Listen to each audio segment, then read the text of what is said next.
कि अरे यारी पारी लाल बा बीच में दरार बा बीच रंग लाल बा बड़ी चटकार बा लाल बा लाल बा लाल बा लाल बा लाल बा लाल बा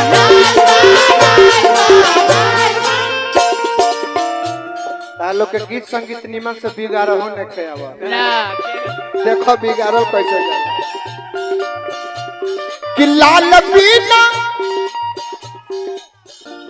कि लाल पीना केतना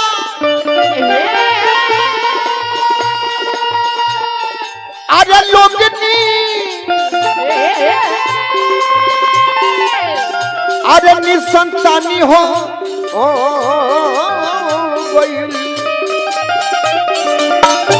लाल पीना केतना लोगनी संतानी हो गई तो कितना लोग के जवानी पानी पानी हो गई कितना लोग के जवानी पानी पानी हो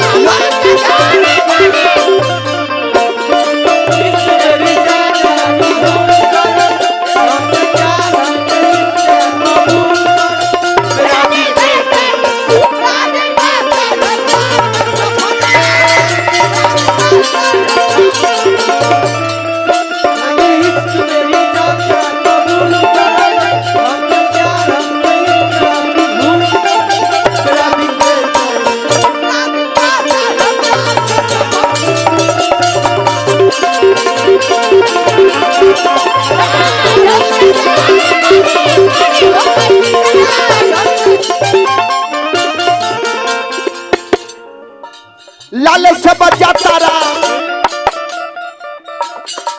लाल से बखा तारा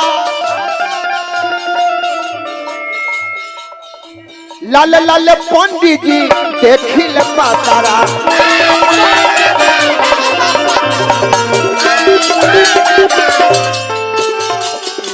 हमारा मुन्ना भैया कहीं सुपुत्र बानी अखंड प्रताप सिंह जी 500 रुपया पुरस्कार दे गई नारायण जरुआ के बना के रख अरे लाल से बजा तारा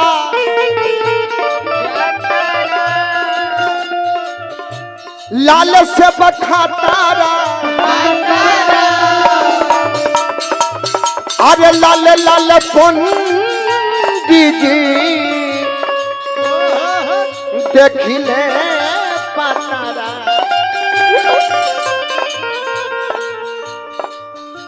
यह लाल सिग्नल ना रहे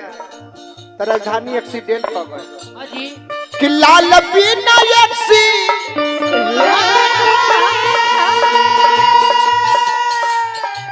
अरे एक्सीडेंट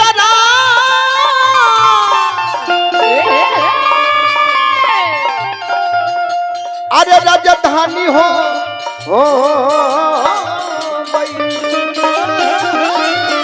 लाल बिना एक्सीडेंट ना राजधानी हो गई हमरा शशिकांत भैया बानी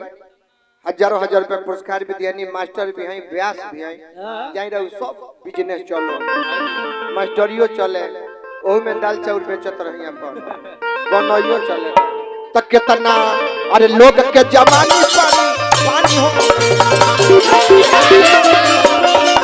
कितना लोग के जवानी पानी पानी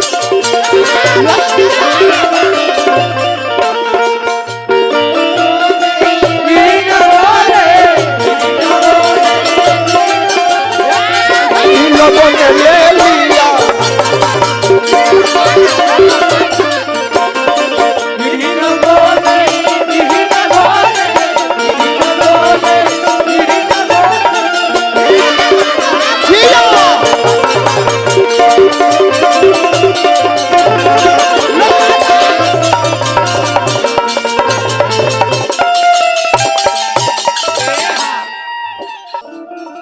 कि अरे लाल में कितना गुण बा लाल देह में खून बा जेकरा घर लाल नहीं खे गोदिया वो कर सुता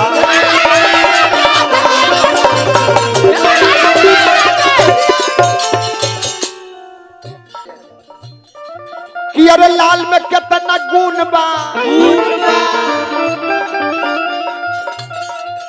लाल देह में खून बा,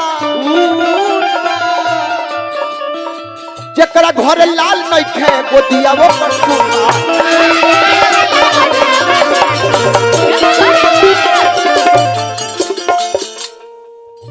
कि यही लाल खातिर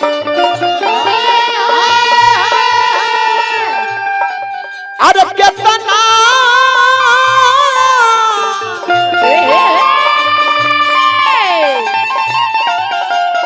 अरे कहानी हो गई, यही लाल खातिर कितना कहानी हो गई, कितना अरे लोग के जवानी पानी पानी हो गई।